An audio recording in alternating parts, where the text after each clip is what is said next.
Hello students, हम लोगों ने प्रीवियस वीडियो में कंपाउंड्स कंटेनिंग नाइट्रोजन ये बहुत ही एक इम्पोर्टेंट लेसन इससे हम लोगों ने फिनिश करके रखा है। आज की वीडियो में हम लोग चलेंगे थोड़े इजी लेसन की तरफ जिसका नाम होता है बायोमॉलिक्यूल्स, जिसे हम लोग बायोमोल्स भी कह सकते हैं। अब सबसे पहले बात करते हैं कि बायोमॉलिक्यूल्स ये होते क्या है। देखिए, बायो का मतलब होता है लाइफ, बायो का मतलब living thing that is life, and molecules मतलब ऑब्वियसली केमिकल्स। तो बायोमॉलिक्यूल्स की अगर हम लोग बात करें तो biomolecules are lifeless molecules, lifeless molecules that combine in a specific manner, that combine in specific manner to produce life, to produce life or maintain the growth। इन्हें हम लोग कहते हैं बायोमॉलिक्यूल्स। क्या है बायोमॉलिक्यूल्स?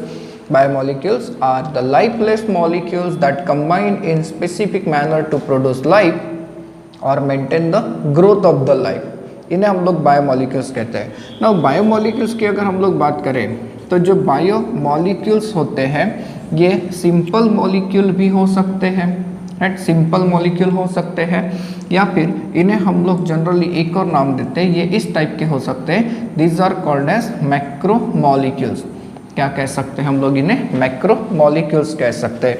एग्जाम्पल की अगर बात करें तो हम लोग एग्जाम्पल दे सकते हैं कार्बोहाइड्रेट्स, जो कि हमारे डाइट का बहुत ही इम्पोर्टेंट पार्ट होता है।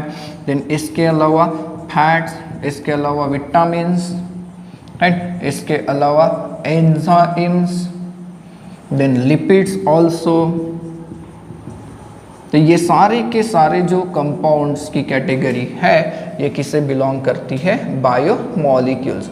इस यूनिट में हम लोग कार्बोहाइड्रेट्स के बारे में पढ़ेंगे, प्रोटीन्स के बारे में पढ़ेंगे, विटामिन्स के बारे में, फैट्स के बारे में, लिपिड्स एंड थोड़ा सा एंजाइम के बारे में भी पढ़ेंगे। इवन हार्मोन्स भी इस कैटेगरी में आते हैं, न्यूक्लिक एसिड भी इस कैटेगरी में आते हैं। तो ये सारे के सारे क्या हो गए? बायोमॉलिक्यूल्स हो गए।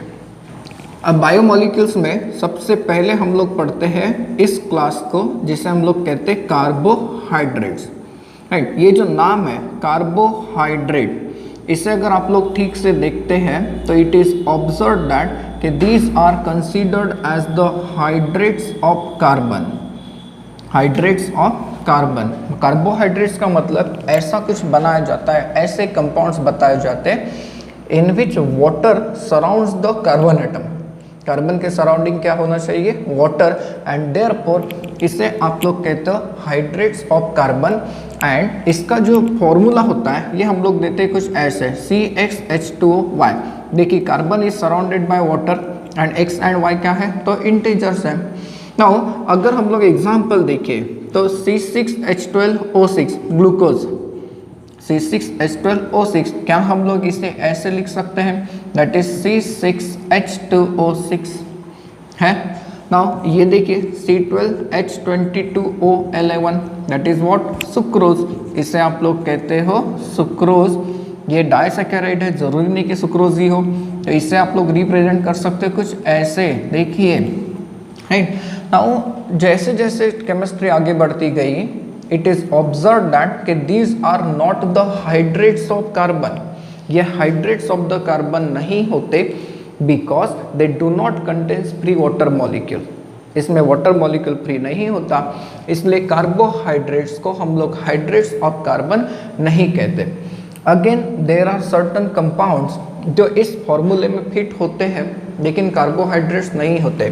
फॉर एग्जाम्पल देखिए, अगर हम लोग फॉर्मेल्डिहाइड की बात करते हैं तो फॉर्मेल्डिहाइड CH2O हो सकता है, राइट। इसे अगर ठीक से देखो तो CH2O ये इस फॉर्मूले में गया, x और y की वैल्यू 1 1 है। सिमिलरली अगर आप लोग एसिटिक एसिड को देखें, इवन एसिटिक एसिड को देखें तो CH3COOH ये है, that is nothing but C2H4O2। इसे आप लोग ऐसे लिख कर देखिए, ये इस फॉर्मूले में जा रहा है, इस फॉर्मूले में फिट हो रहा है, लेकिन बावजूद इसके ये कार्बोहाइड्रेट है क्या? नहीं। इवन ऐसा भी कंपाउंड है C6H12O5 जिसका नाम होता है रैमनोज।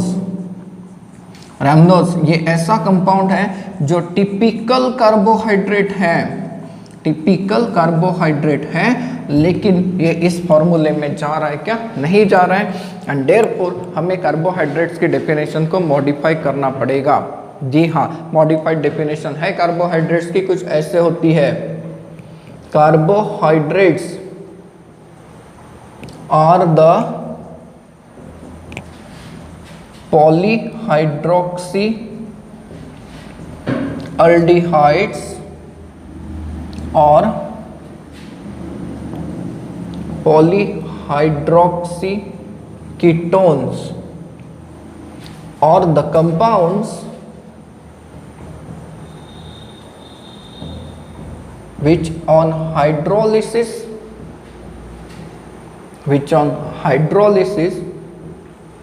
gives polyhydroxyaldehydes और ketones.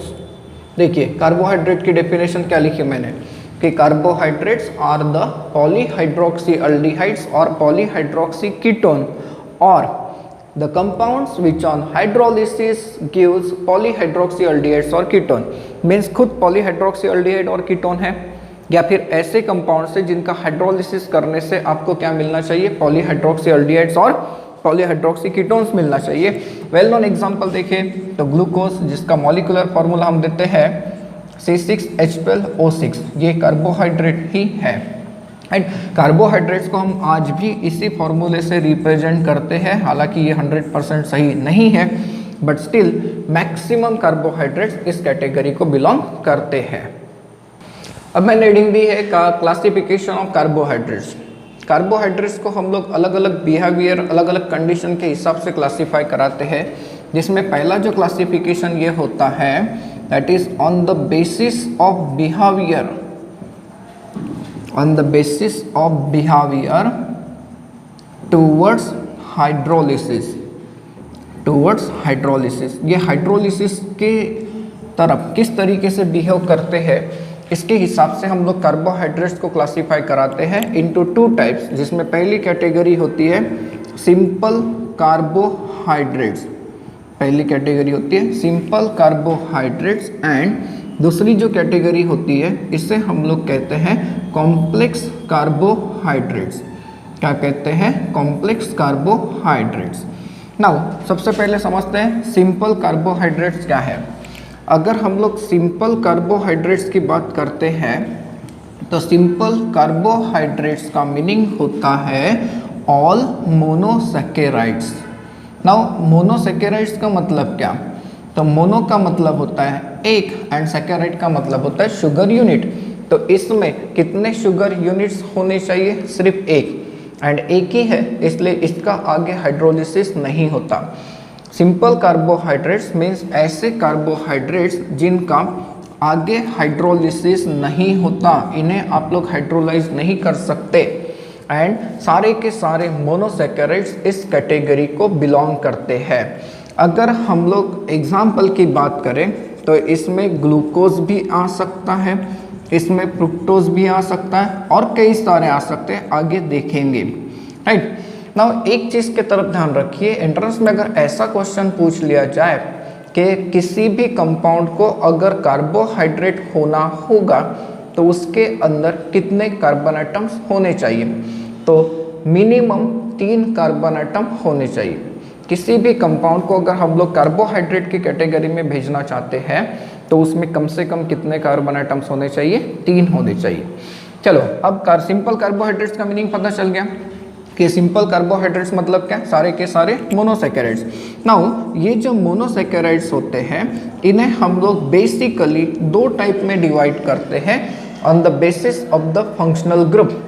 On the basis of the functional group हम इन्हें 2 कैटेगरी में डिवाइड करते हैं, जिसमें पहली कैटेगरी को हम कहते हैं अल्डोजेस।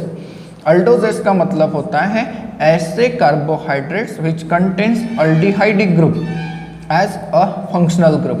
इसमें फंक्शनल ग्रुप कौन सा होता है, तो अल्डिहाइड ग्रुप होता है, इसीलिए इन्हें हम कहेंगे अल्डोजेस।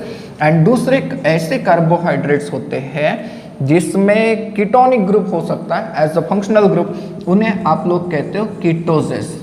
क्या कहेंगे, कीटोजेस, जिसमें कीटोनिक ग्रुप होगा as a functional group, as a functional group. Now ये जो मोनोसैकेराइड्स होते हैं, इन मोनोसैकेराइड्स को हम आगे भी क्लासिफाई करते हैं on the basis of number of carbon atoms. इसके अंदर कार्बन एटम्स कितने हैं उसके हिसाब से पढ़ेंगे, वो भी क्लासिफिकेशन हम लोग पढ़ेंगे। पहले इन दो मेजर कैटेगरी को समझते हैं। तो सिंपल कार्बोहाइड्रेट्स का मीनिंग क्लियर है, सारे के सारे मोनोसैकेराइड्स इसके अंदर आते हैं। दूसरी जो कैटेगरी होती है that is complex carbohydrates. And ये जो कॉम्प्लेक्स कार्बोहाइड्रेट्स होते हैं, कॉम्प्लेक्स कार्बोहाइड्रेट्स जो होते हैं, इसे आप लोग दो मेजर कैटेगरी में डिवाइड करते हो, जिसमें पहली कैटेगरी होती है ओलिगोसैकेराइड्स। क्या होती है कैटेगरी पहली, ओलिगोसैकेराइड्स। नाउ ओलिगोसैकेराइड्स का मतलब क्या होता है, तो ओलिगो इस वर्ड का मीनिंग अगर हम लोग देखें तो ये होता है फ्यू, एंड इसमें हम लोग काउंट करते हैं 2 to 10। ओलिगोसैकेराइड्स का मतलब होता है ऐसे कार्बोहाइड्रेट्स जिनका हाइड्रोलिसिस करने से 2 से लेके 10 2 to 10 मोनोसैकेराइड्स आप लोगों को मिल सकते हैं। ऐसे कार्बोहाइड्रेट्स को हम लोग क्या कहेंगे, ओलिगोसैकेराइड्स। क्या है oligosaccharides, the carbohydrates which on hydrolysis will produce 2 to 10 monosaccharide units are called as oligosaccharides. Now कितने कार्बोहाइड्रेट्स के यूनिट्स, मतलब कितने मोनोसैकेराइड्स के यूनिट प्रोड्यूस होते हैं, इसके हिसाब से हम लोग ओलिगोसैकेराइड्स को क्लासिफाई कर सकते हैं, जिसमें सबसे पहली कैटेगरी होती है डाइसैकेराइड्स। देखिए अब नाम से आप लोगों को समझ में आता है डाइसैकेराइड्स, डाई मतलब 2 एंड सैकेराइड्स मतलब क्या, शुगर यूनिट। तो डाइसैकेराइड्स मतलब ऐसे कार्बोहाइड्रेट्स होते हैं जिनका हाइड्रोलिसिस करने के बाद कितने मोनोसैकेराइड्स निकल के आएंगे, 2। इन्हें हम लोग कहते हैं डाइसैकेराइड्स, जिनका जनरल फॉर्मूला होता है C12H22O11। इनका हाइड्रोलिसिस करने से आपको 2 मोनोसैकेराइड्स मिलते हैं। फॉर एग्जाम्पल अगर हम लोग C12H22O11 इससे रिप्रेजेंट करते हैं तो आप लोग सुक्रोज बना सकते हैं। सुक्रोज का जब हाइड्रोलिसिस करते हैं तो इट इज ऑब्जर्व कि sucrose on hydrolysis produce 1 mole of glucose and 1 mole of the fructose. एक ग्लूकोज मिलता है और एक क्या मिलता है, फ्रुक्टोज मिलता है। इसमें दूसरा आप लोग दे सकते हैं एग्जाम्पल इवन माल्टोज। क्या दे सकते हैं, माल्टोज। माल्टोज का हाइड्रोलिसिस करने से आपको मिलते हैं 2 moles of the glucose, right. And एक और एग्जाम्पल हम लोग इस कैटेगरी में दे सकते हैं दैट इज लैक्टोज। लैक्टोज का अगर आपने हाइड्रोलिसिस करा दिया तो you will get 1 molecule of glucose and 1 molecule of galactose. और भी कई सारे इस कैटेगरी में डाइसैकेराइड्स हो सकते हैं। इसमें दूसरी कैटेगरी हम लोग पढ़ेंगे डाइसैकेराइड के बाद, ट्राइसैकेराइड्स। ट्राइसैकेराइड्स, नाउ ट्राइसैकेराइड्स का मीनिंग क्या होगा, तो ऑब्वियसली सर डाइसैकेराइड्स मतलब ऐसे कार्बोहाइड्रेट्स जिनका हाइड्रोलिसिस करने से हमें 2 मोनोसैकेराइड्स के यूनिट्स मिलते हैं। तो फिर ट्राइसैकेराइड्स का मतलब क्या होगा, ऐसे कार्बोहाइड्रेट जिनका हाइड्रोलिसिस करने से आपको कितने मोनोसैकेराइड्स के यूनिट्स मिलकर आएंगे, 3 आएंगे।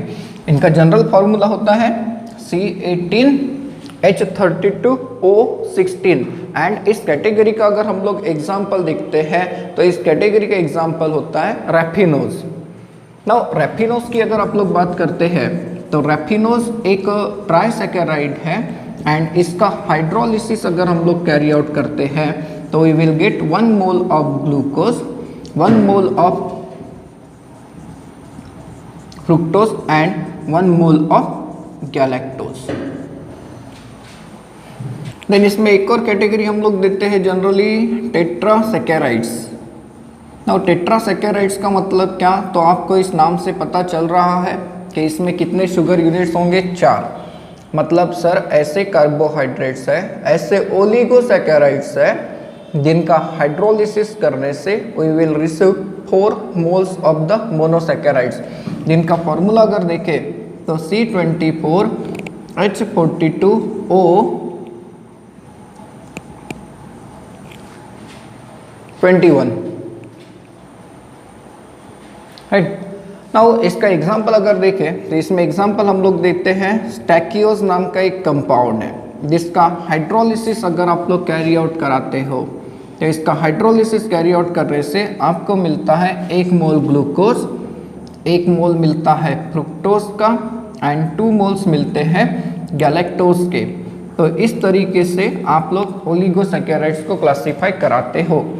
नाउ ओलिगोसैकेराइड्स के बाद कॉम्प्लेक्स कार्बोहाइड्रेट्स की दूसरी जो कैटेगरी रखी जाती है ये रखी जाती है पॉलीसैकेराइड्स। पॉलीसैकेराइड्स, नाउ पॉली का मतलब होता है मेनी, पॉली का मतलब क्या होता है many, and obviously greater than कितने काउंट करेंगे 10, क्योंकि 10 तक तो कहाँ पर गए ओलिगोसैकेराइड्स में गए।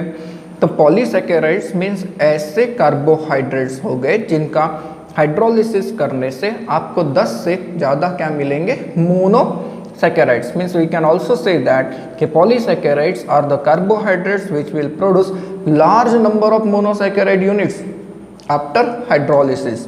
इसके एग्जाम्पल को अगर देखें तो most common example starch which is the most important component of our diet. Starch के अलावा सेलुलोज हम लोग इसका एग्जाम्पल रख सकते हैं, इसके अलावा ग्लाइकोजन एग्जाम्पल रख सकते हैं, इसके अलावा glue that is gum, not glue it is gums. तो ये सारे के सारे एग्जाम्पल किस कैटेगरी में आ गए पॉलीसैकेराइड्स के कैटेगरी में आ गए। तो ये पहला क्लासिफिकेशन था जो कि आपने कैसे क्लासिफाई कराया on the basis of their behaviour towards hydrolysis. दूसरा जो क्लासिफिकेशन हम लोग देते हैं that is classification on the basis of solubility. देखिए ये एक क्राइटेरिया है और हम लोग कार्बोहाइड्रेट्स को क्लासिफाई करा सकते हैं on the basis of their solubility. तो on the basis of the solubility आप कार्बोहाइड्रेट्स को 2 कैटेगरी में क्लासिफाई करते हो, जिसमें पहली कैटेगरी होती है शुगर्स, इन्हें हम लोग कहते हैं शुगर्स। नाउ शुगर्स का मतलब क्या, तो शुगर्स मीन्स ऐसे कार्बोहाइड्रेट्स हैं which are crystalline solids and soluble in water, and सबसे इंपॉर्टेंट ये कि these are sweet in taste. ये टेस्ट में कैसे होते हैं स्वीट होते हैं, इन्हें हम लोग कहते हैं शुगर्स। नाउ इस कैटेगरी में ऑलमोस्ट सारे के सारे मोनोसैकेराइड्स आते हैं, सारे के सारे मोनोसैकेराइड्स इस कैटेगरी को बिलोंग करते हैं, and all disaccharides also. Means generally you can say that कि सर मोनोसैकेराइड्स एंड डाइसैकेराइड्स ये किस कैटेगरी को बिलोंग कराएंगे, शुगर्स की कैटेगरी को बिलोंग कर सकते हैं। इसमें दूसरी जो कैटेगरी होती है इसे हम लोग कहते हैं नॉन शुगर्स। क्या कहते हैं, non sugars. Now non sugars का मीनिंग क्या होता है, तो ऑब्वियसली इनकी अपोजिट प्रॉपर्टी रहेगी। तो क्रिस्टलाइन की अपोजिट प्रॉपर्टी क्या, एमार्फस। तो obviously these are amorphous solids. Water में सोलुबल रहेंगी क्या, नहीं, वाटर इनसोलुबल होते हैं, एंड दीज आर टेस्टलेस, इनका कोई टेस्ट नहीं होता। For example starch, for example cellulose, ये सारे के सारे इस कैटेगरी में आते हैं नॉन शुगर्स। तो इसका मतलब ये कि नॉन शुगर्स में हम लोग किन्हें रख सकते हैं, तो सारे के सारे पॉलीसैकेराइड्स को रख सकते हैं, राइट। अब पढ़ते हैं classification of sugars. Classification of sugars, ये जो शुगर्स होते हैं ये हमारे एंट्रेंस के हिसाब से बहुत ज़्यादा इंपॉर्टेंट है। ये जो शुगर्स होते हैं इससे आप लोग 2 कैटेगरी में क्लासिफाई कराते हो। एक रिड्यूसिंग शुगर, इन्हें हम लोग कहते हैं reducing sugar. Now reducing sugars का मतलब क्या होता है तो these are the carbohydrates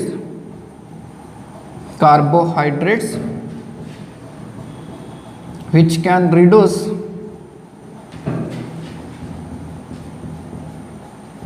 Tollens reagent and failing solution।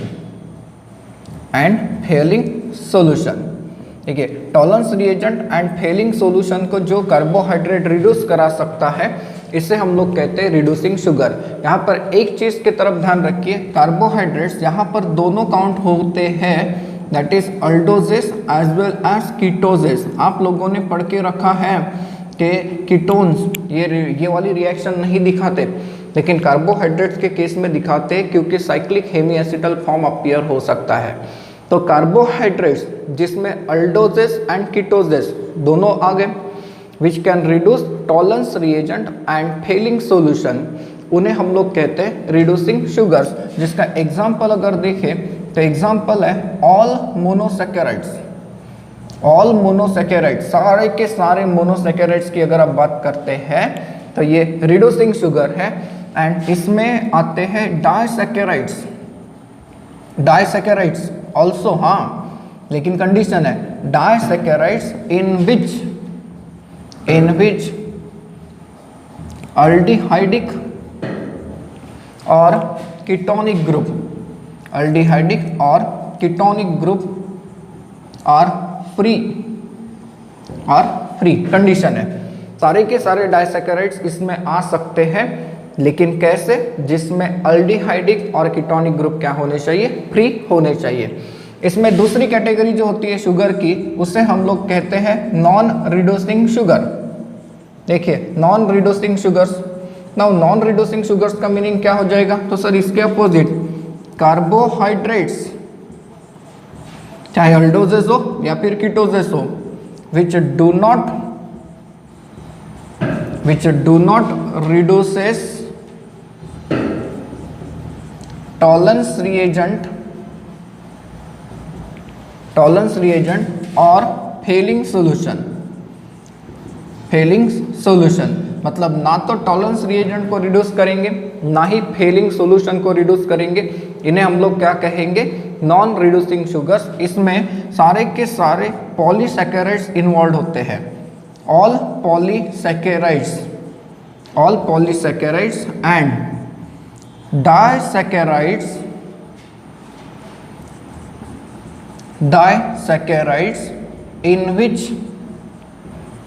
in which aldehydic and ketonic groups are not free। जिसमें ये कंडीशन होगी, इसमें मोस्ट इंपॉर्टेंट एग्जांपल याद रखना है सुक्रोज शुगर तो है लेकिन नॉन रिड्यूसिंग होता है। तो आप लोगों ने पढ़ा क्लासिफिकेशन ऑफ शुगर्स, कैसे क्लासिफाई किया? दो टाइप में, that is reducing and non reducing. Tolerance reagent को रिड्यूस करेगा तो रिड्यूसिंग होगा, एंड नहीं करेगा तो नॉन रिड्यूसिंग होगा। मैं आपको यहाँ पर एक छोटी सी हिंट दे के रखता हूँ। एंट्रेंस में इतना सिंपल क्वेश्चन आपको नहीं पूछेगा, कहेगा कि ये स्ट्रक्चर है या ये मॉलिक्यूलर फॉर्मूला है, आप लोग बताइए कि इसमें से कौन सा शुगर रिड्यूसिंग है एंड कौन सा नहीं है। तो reducing and non reducing identify करने के लिए आप लोग एक हिंट अभी याद रखेंगे कि अगर कभी किसी शुगर का साइक्लिक स्ट्रक्चर ऐसा आता है, देखिए कभी किसी शुगर का साइक्लिक स्ट्रक्चर ऐसा आता है, ये 5 मेंबर्ड हो सकता है, 6 मेंबर्ड हो सकता है, जो भी होगा हम लोग इसे बाद में कंप्लीट करेंगे। अभी सिर्फ हिंट देके रखता हूँ, ट्रिक हम लोग कह सकते हैं। तो जिसमें ये जो एनोमेरिक कार्बन होता है, एनोमेरिक कार्बन क्या है आगे आएगा। तो रिड्यूसिंग शुगर आइडेंटिफाई करने के लिए एनोमेरिक कार्बन के ऊपर OH ग्रुप होना चाहिए, उसी के ऊपर एक हाइड्रोजन होना चाहिए, एंड उसी के साथ एक साइक्लिक ईथर का ग्रुप लगा होना चाहिए। ये साइक्लिक ईथर है, देखिए कार्बन ऑक्सीजन कार्बन रहेगा, साइक्लिक ईथर। तो जिन कार्बोहाइड्रेट्स में ये वाला ग्रुप मिलता है, बाकी स्ट्रक्चर कैसा है इट डजंट मैटर, जितने भी कार्बोहाइड्रेट्स में ये वाला ग्रुप आपको दिखेगा वो सारे के सारे इस कैटेगरी को बिलोंग करेंगे, जिसे हम लोग कहेंगे रिड्यूसिंग शुगर। एकदम सिंपल हिंट दिया मैंने आप लोगों को। कि इनमें से कौन सा रिड्यूसिंग होगा, ये स्ट्रक्चर है, बहुत सारे कार्बोहाइड्रेट्स है, तो वो सारे के सारे कार्बोहाइड्रेट्स रिड्यूसिंग शुगर होंगे अगर उनमें ये स्ट्रक्चर आप ढूंढ पाते हैं तो। चलते हैं क्लासिफिकेशन ऑफ मोनोसैकेराइड्स के तरफ। क्लासिफिकेशन ऑफ मोनोसैकेराइड्स, आप लोगों ने मोनोसैकेराइड्स का मीनिंग पढ़ के रखा है, बराबर है। एंड मैंने आपको ये भी बता के रखा है कि मोनोसैकेराइड्स को आप क्लासीफाई कर सकते हो on the basis of their functional group. जी हाँ, हम लोगों ने इन्हें दो कैटेगरी में क्लासीफाई करके रखा है। पहली कैटेगरी क्या होती है, अल्डोजेस, एंड दूसरी जो कैटेगरी होती है ये होती है ketoses. Now on the basis of their number of carbon atoms, उसमें कितने कार्बन एटम्स हैं, इसके हिसाब से हम लोग अल्डोजेस एंड कीटोजेस को भी क्लासीफाई करते हैं। कैसे करते हैं मैं आप लोगों को समझा रहा हूँ। देखिए, इसमें पहली जो कैटेगरी होती है इसे हम लोग कहते हैं ट्रायोज। क्या कहेंगे, ट्रायोज। ऐसा ट्रायोज जिसमें अल्डिहाइडिक ग्रुप है उससे हम लोग कहेंगे अल्डो ट्रायोज, एंड जिसका मॉलिक्यूलर फॉर्मूला होता है C3H6O3। नाउ अल्डोजेस की लिस्ट में एग्जांपल होता है ग्लिसरॉल्डिहाइड। ग्लिसरॉल्डिहाइड जिसका फॉर्मूला अब मैं कुछ ऐसे लिखूंगा, शायद आप लोगों ने ये तरीका देखा है, राइट। एंड ये जो ग्लिसरॉल्डिहाइड होता है, इस ग्लिसरॉल्डिहाइड को ऐसे लिखा जाता है D। कभी आप लोगों ने GOC में पढ़ के रखा होगा। यहाँ पर और भी आपके नोट्स में आपको मिलेंगे कि पॉजिटिव निगेटिव का साइन होता है सर, तो उसका भी मीनिंग हम लोग आगे चलते रहेंगे। नाउ अल्डोजेस, ट्रायोज, अल्डो ट्रायोज, कौन सा एग्जांपल, ग्लिसरॉल्डिहाइड। सर क्या इस कैटेगरी का कीटोन नहीं हो सकता? हो सकता है। इस कैटेगरी का जो कीटोन होता है उस कीटोन का फॉर्मूला ऐसे होता है, एंड इस कीटोन का नाम हम लोग देते हैं dihydroxy acetone. It is called as what, dihydroxy acetone. Then इसके बाद चलेंगे ऐसे मोनोसैकेराइड्स की तरफ जिनमें 4 कार्बन है। तो 4 कार्बन है तो इसे आप लोग कहते हैं टेट्रोजेस। मीन्स ऐसा टेट्रोज जिसमें अल्डिहाइडिक ग्रुप होगा तो उसे आप लोग कहेंगे अल्डो टेट्रोज, एंड ऐसा टेट्रोज जिसमें कीटोनिक ग्रुप होगा उसे आप लोग कहेंगे कीटो टेट्रोज, जिसका फॉर्मूला होता है C4H8O4। एंड इस कैटेगरी में अगर हम लोग एग्जाम्पल देखें तो इस कैटेगरी में एग्जाम्पल होता है डी एरिथ्रोस नाम का एक कंपाउंड, जिसका फॉर्मूला अगर हम लोग देखते हैं तो ये फॉर्मूला कुछ इस तरीके से होता है। सर ये आपने डी क्यों लगाया, आप लोग रिमाइंड करिए अपने आप को, आपने कभी पढ़ के रखा होगा। नाउ क्या सर हम लोग इस कैटेगरी में कीटोस बना सकते हैं? जी हाँ, बिल्कुल बना सकते हैं, जिसमें एग्जाम्पल होता है एरिथ्रुलोज, इस नाम के कंपाउंड का, एरिथ्रुलोज, जिसका फॉर्मूला अगर देखें तो इसका फॉर्मूला कुछ ऐसे होता है। देखिए हो गए total 4 carbon atom, molecular formula check करेंगे वही आएगा C4H8O4। देन इसके तरफ चलते हैं जिसमें 5 कार्बन एटम प्रेजेंट होते हैं, उन्हें हम लोग कहते हैं पेंटोज शुगर, पेंटोजेस कहेंगे। एंड पेंटोजेस में कार्बन एटम कितने रहने वाले? 5, जिनका जनरल फॉर्मूला होता है C5H10O5। इन्हें हम लोग कहते हैं पेंटोजेस। मतलब सर अल्डिहाइडिक ग्रुप होगा तो उसे आप लोग अल्डो पेंटोस कहेंगे, एंड कीटोनिक ग्रुप होगा तो उसे आप लोग कीटो पेंटोस कहेंगे। जिसका एग्जांपल अगर देखें तो होता है डी राइबोस। डी राइबोस का अगर फॉर्मूला देखें तो डी राइबोस का फॉर्मूला कुछ ऐसे होता है, यह है 2 कार्बन एटम, ये तीसरा, ये चौथा और ये 5वां। सर ये कैसे स्ट्रक्चर बना रहे हैं, पढ़ के रखा है, थोड़ा सा दिमाग के ऊपर जोर देने की कोशिश करिए, नहीं तो आगे तो फिर से आने वाला है ही है ये। देन इसके अलावा अगर इस कैटेगरी में कीटोस की अगर बात करें तो उसे हम लोग कहते हैं राइबुलोज, उसे हम लोग क्या बुलाते हैं? राइबुलोज।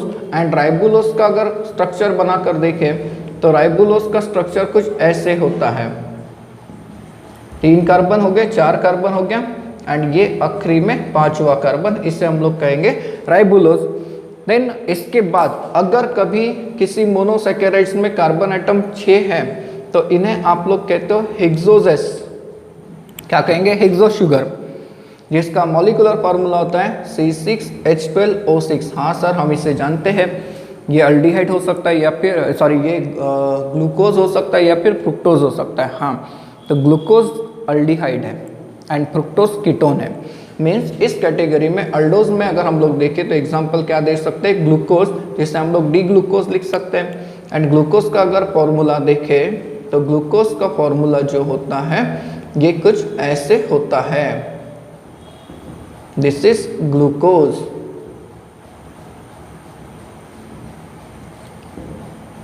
एंड इस कैटेगरी में एग्जाम्पल अगर बनाते हैं तो इस कैटेगरी में एग्जाम्पल होता है फ्रुक्टोज का।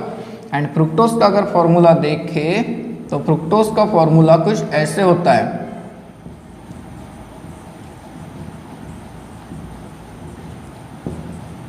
This is fructose. तो ये है क्लासिफिकेशन ऑफ द मोनोसैकेराइड्स। आप लोगों ने क्लासिफिकेशन कैसे करा है मोनोसैकेराइड्स का? सबसे पहले तो on the basis of their functional groups, aldose और कीटोज। अल्डिहाइडिक ग्रुप होगा तो अल्डोज कहेंगे, कीटोनिक ग्रुप होगा तो कीटोज कहेंगे। एंड देन उसके अंदर कितने कार्बन एटम है उसके हिसाब से हम लोगों ने इन्हें क्लासिफाई किया, triose, tetrose, pentose, hexose. Depends कि कार्बन एटम 3 है, 4 है, 5 है या फिर 6 है। अब समझते हैं फिशर प्रोजेक्शन फॉर्मूले को। फिशर प्रोजेक्शन फॉर्मूले, ये जो फॉर्मूले होते हैं ये आप लोगों ने जीओसी में पढ़ा है कि कंपाउंड्स को कैसे कैसे रिप्रेजेंट करते हैं। उनमें एक हमने फिशर प्रोजेक्शन फॉर्मूले भी पढ़े थे। फिशर प्रोजेक्शन फॉर्मूले, these are most commonly use for carbohydrates and amino acids. Carbohydrates and amino acids जो होते हैं उन्हें हम लोग रिप्रेजेंट कराते हैं बाय यूजिंग फिशर प्रोजेक्शन फॉर्मूले। क्यों? क्योंकि इनके मॉलिक्यूलर वेट्स थोड़े ज़्यादा होते हैं, इसमें ज़्यादा number of carbon atoms, hydrogen atom and oxygen होते हैं, तो इन्हें कैसे शॉर्ट में रिप्रेजेंट कर सके। तो किसी भी कार्बोहाइड्रेट्स का जब आप लोग फिशर प्रोजेक्शन फार्मूला बनाते हो तो आपको ये याद रखना है कि फिशर प्रोजेक्शन फार्मूले में हम लोग यूज़ करते हैं vertical lines and the horizontal line. जैसे मान लीजिए कि ये बोर्ड आपके लिए एक पेज है, तो आप लोग देख रहे हैं कि ये जो वर्टिकल लाइन है it is coming inside the page, ये पेज के अंदर आ रही है। एंड ये हॉरिजॉन्टल लाइन पेज के बाहर जा रही है। एंड जहाँ पे दो लाइंस एक दूसरे को इंटरसेक्ट कर जाती है यहाँ पर प्रेजेंट होता है कायरल कार्बन एटम। यहाँ पर क्या प्रेजेंट होता है? कायरल कार्बन एटम प्रेजेंट होता है। एंड जो मोस्ट ऑक्सीडाइज कार्बन होता है, मोस्ट ऑक्सीडाइज कार्बन मतलब क्या? या तो वो CHO के रूप में होगा या तो COOH के रूप में होगा, राइट। तो ये जो होता है it should be present in the upper part of the structure. ये देखिए ये यहाँ पर रहेगा upper part, and lower part पे लिस्ट ऑक्सीडाइज कार्बन रहेगा। तो फिशर प्रोजेक्शन फॉर्मूला अगर आप लोग बनाकर देखें, फॉर एग्जांपल ग्लिसरॉल्डिहाइड, ग्लिसरॉल्डिहाइड की अगर बात करें तो सबसे सिंपल जो कार्बोहाइड्रेट होता है वो होता है ग्लिसरॉल्डिहाइड, जिसका मॉलिक्यूलर फार्मूला होता है C3H6O3। नाउ ग्लिसरॉल्डिहाइड का फॉर्मूला अगर बनाते हैं, स्ट्रक्चर बनाते हैं, तो एक्चुअल जो स्ट्रक्चर होता है ग्लिसरॉल्डिहाइड का वो ऐसा बनता है। तो ये अवॉइड करने के लिए, इतना सारा राइटिंग अवॉइड करने के लिए हम लोग इसका फिशर प्रोजेक्शन फॉर्मूला बनाते हैं। कैसे बनाते हैं जरा देखिए। यहाँ पर मैंने आपको बताया कि आप लोगों को क्रॉस लाइंस का इस्तेमाल करना है, मतलब upper part and lower part बिल्कुल एज इट इज लिखेंगे। तो CHO है एंड यहाँ पर कौन प्रेजेंट है? CH2OH। एंड ये कार्बन देखिए ये कायरल है। कायरल कार्बन का मीनिंग आपको पता है कि ये जो कायरल कार्बन है ये देखिए ये हो गया कायरल कार्बन। इस साइड में लिखा है OH, इस साइड में लिखा है H, इसे मैं लिखता हूँ D पॉजिटिव ग्लिसरॉल्डिहाइड। सर ये कैसे लिखा आप लोगों ने? तो इसी के अंडर एक हेडिंग और छुपी है हमारी, दैट इज D&L शुगर्स। कौन सी हेडिंग छुपी है? D&L sugars. सर इसका मीनिंग क्या होता है? तो कैसे हम लोग D&L शुगर्स को आइडेंटिफाई कर सकते हैं ये भी एकदम इजीली हम लोग समझेंगे। इसका एक और स्ट्रक्चर मैं बना सकता हूँ। देखिए अगर मैंने ऐसा स्ट्रक्चर बना दिया इसका, तो आप में से कोई भी इसे रॉन्ग नहीं कह सकता। सर ये तो बिल्कुल सेम स्ट्रक्चर है, एक दूसरे का मिरर इमेज है। जी हाँ, इसे मैं लिखता हूँ ऐसे L निगेटिव, निगेटिव कह देंगे अब glyceraldehyde.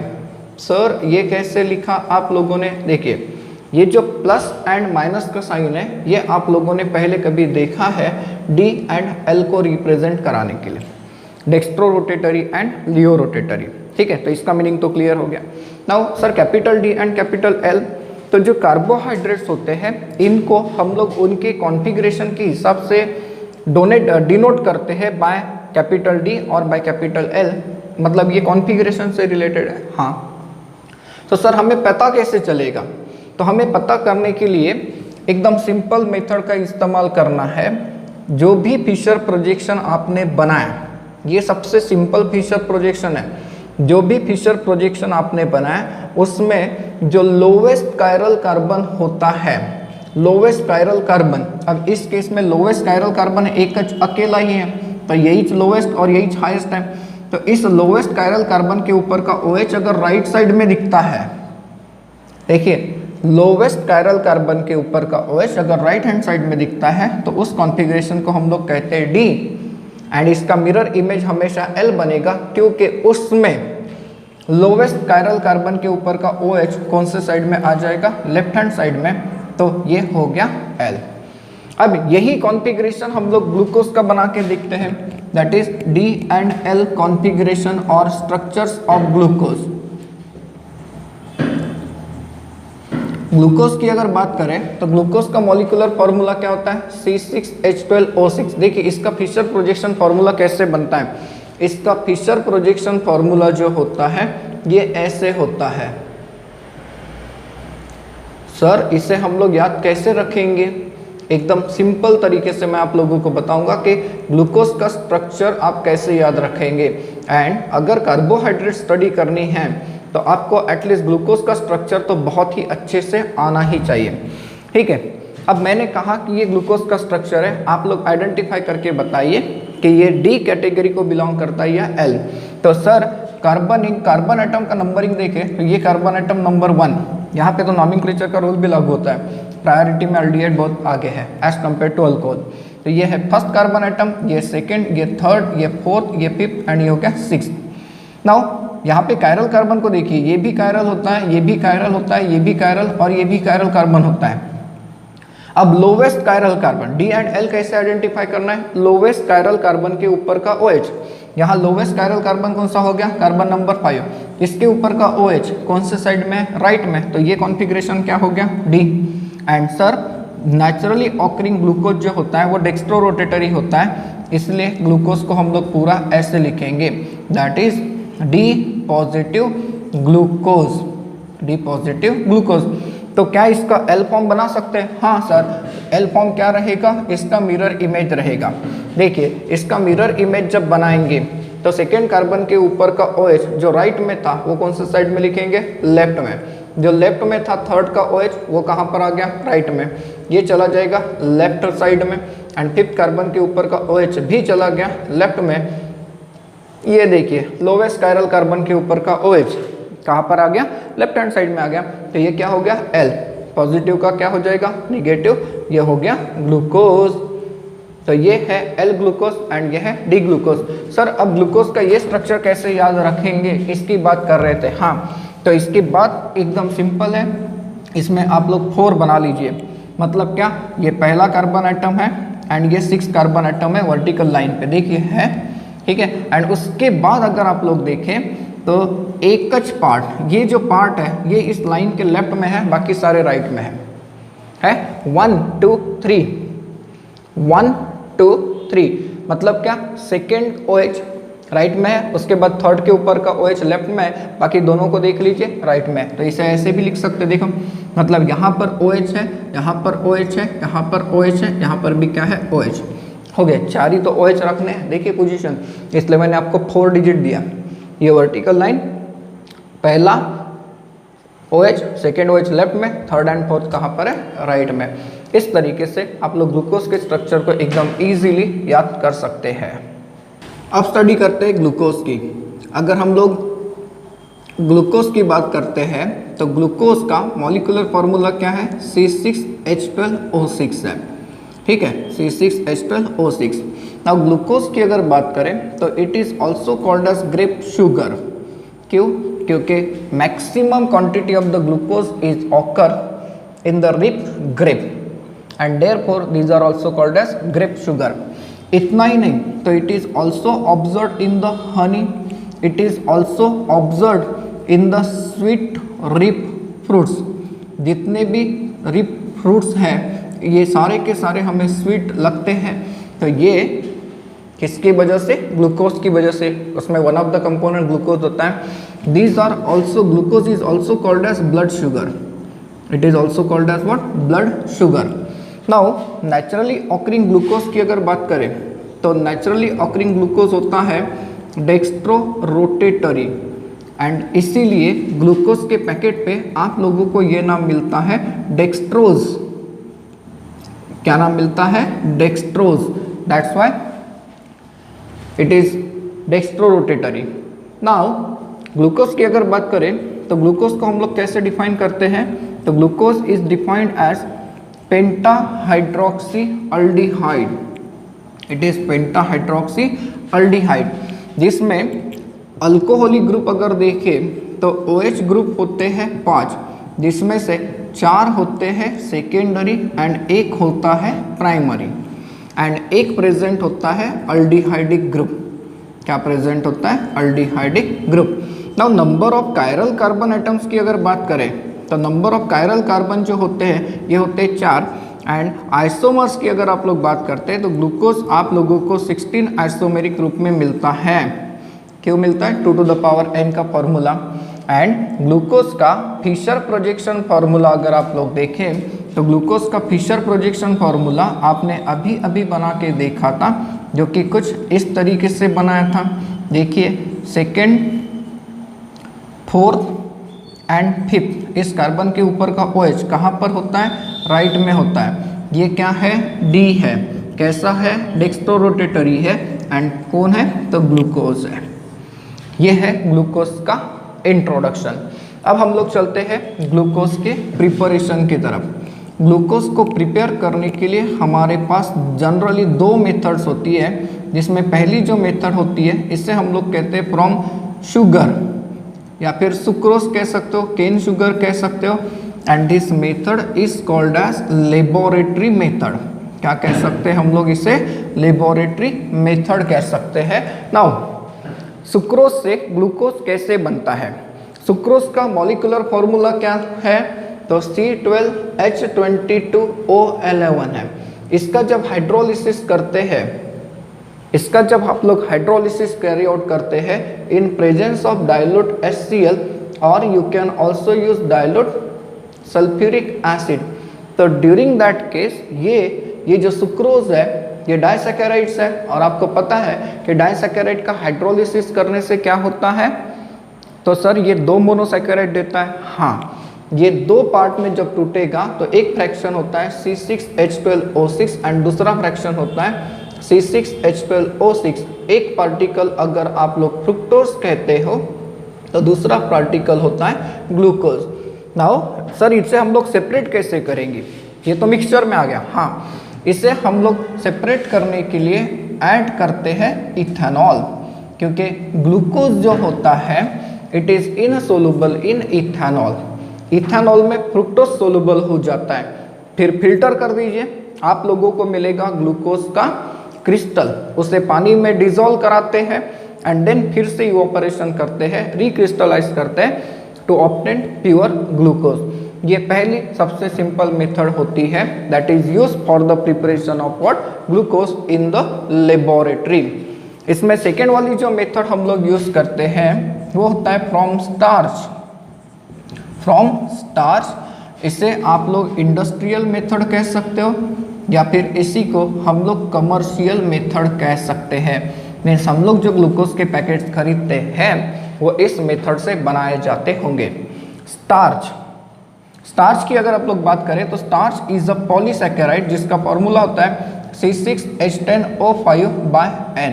This is starch. Starch बहुत ही इजीली अवेलेबल होता है in the form of the potatoes, in the form of the मेज, इवन राइस में भी बहुत सारा स्टार्च होता है, इजीली अवेलेबल होता है। एंड जब इसका हम लोग हाइड्रोलिसिस कैरी आउट करते हैं at a temperature of 393 kelvin by using dilute sulfuric acid. You can also use dilute HCl, but most of the time इस मेथड में डाइल्यूट सल्फ्यूरिक एसिड बहुत ज़्यादा यूज करते हैं, क्योंकि दो प्रोटॉन रिलीज करेगा जो कि रेट ऑफ रिएक्शन को बढ़ाएगा।